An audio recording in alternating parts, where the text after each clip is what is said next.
Sahabat yang baik, salam sehat. Jumpa lagi kita dalam pembacaan Cari Angin, rubrik tetap akhir pekan yang kini terbit setiap minggu di koran Tempo versi digital. Rubrik ini berisi tulisan yang ringan, tidak menggurui, tidak membuat kening berkerut, dan pesan yang mau disampaikan amat sederhana. Bahasa yang santun, karena tidak ada niat untuk menjadi provokator. Ini hanya sekedar penjelasan saja. Kali ini terbitan 2 Mei 2021. Judulnya Papua. Oke, saya bacakan saja. Papua. Apa yang terjadi di Papua semakin sulit dipahami bagi orang-orang yang jauh dari pulau yang berada di ujung timur Nusantara ini. Kabar yang tersiar adalah rangkaian kekerasan, tembak-menembak antara sekelompok warga Papua dengan tentara dan polisi. Korban berjatuhan di kedua belah pihak. Tentara dengan pangkat brigadir jenderal tertembak dan tewas.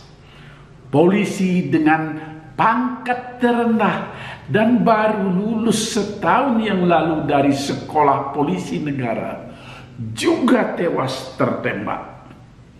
Jenderal itu bernama I Gusti Putu Dani Karya Nugraha. Wah, nama yang bagus sekali. Jabatannya Kepala Badan Intelijen Negara Daerah Papua. Jabatan yang amat penting. Polisi itu bernama I Komang Wiranata. Pangkatnya Bayangkara II. Kedua orang ini adalah etnis Bali. Meskipun Barada Komang lahir dan besar di kawasan transmigrasi Sumatera Selatan di Kabupaten Ogan Komering Ilir. Entah karena korban itu etnis Bali atau ya kebetulan saja orang Bali. Lalu satuan Brimob Bali dikirim ke Papua. Langsung dipimpin oleh Komandan Satuan Kombes Ardiansah Daule, Komandan Brimob Bali, dan Sespripim Polda Bali, Komang Igde Eka Putra Astawa. Mereka bergabung dengan Satuan Tugas Operasi Nemangkawi yang kebetulan lagi dipimpin oleh mantan Wakapolda Bali, Brigjen Polisi Royike Hairilangi. Dan Papua makin sulit dipahami. Pemerintah mau balas dendam. Kesannya sih begitu. Kekerasan dilawan dengan kekerasan yang lebih dahsyat. Presiden Joko Widodo memerintahkan tentara dan kepolisian untuk menumpas habis apa yang disebut dengan kelompok kriminal bersenjata atau KKB. Kini bahkan KKB sudah berstatus teroris.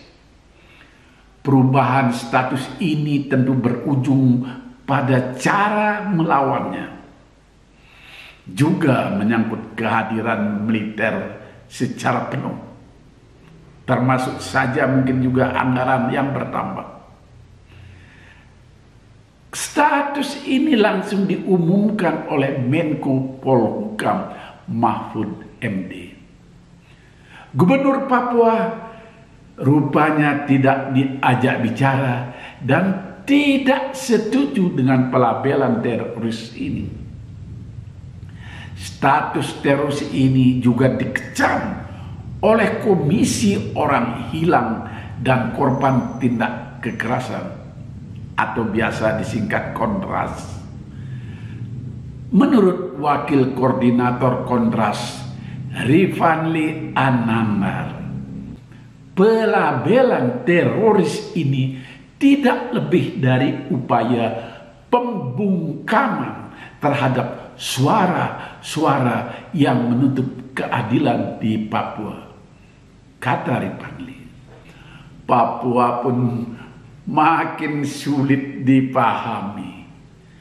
Apakah kelompok yang melakukan perlawanan senjata di Papua itu terkait dengan ketidakadilan? Tidak adilnya di mana? Papua terus dibangun. Siapapun presiden yang memimpin negeri ini, bahkan Papua berstatus daerah otonomi khusus, banyak uang yang digelontorkan di sana. Jalan dibangun membedah bukit, sawah-sawah dicetak. Presiden Jokowi malah mencanangkan program BBM satu harga yang membuat harga BBM di Papua sama dengan di daerah lain. Ini jelas kebijakan yang amat penting. Dan bagi penduduk yang jauh dari Papua, ini terlihat sebagai keberhasilan pembangunan. Bayangkan jalan yang begitu besar biayanya berhasil dibangun di Papua. Tapi pergolakan terus terjadi di Papua. Pembangunan itu justru dianggap sebagai ketidakadilan oleh sebagian orang. Jalan Trans Papua hanya menguntungkan konglomerat yang membabat hutan untuk dijadikan kebun kelapa sawit. Begitu suara-suara yang muncul. Sawah dibangun dengan mengorbankan pohon sagu yang menjadi makanan pokok rakyat Papua. Bahan bakar minyak yang tiba-tiba murah sama dengan di daerah lain hanya menguntungkan kaum konglomerat yang menguras kekayaan Papua. Suara-suara seperti itu semakin sulit dipahami apa yang terjadi di Papua bagi penduduk negeri yang jauh dari bumi cendrawasih ini. Apakah kelompok bersenjata itu membawa aspirasi rakyat sehingga ketika mereka dilawan dengan tegas dan terukur sebagai teroris, dianggap membungkam suara-suara yang menuntut keadilan?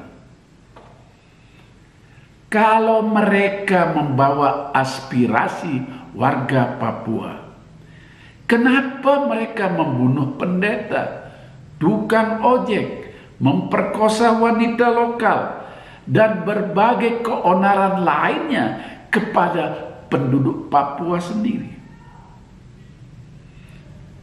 Papua adalah misteri bagi penduduk Indonesia yang jauh.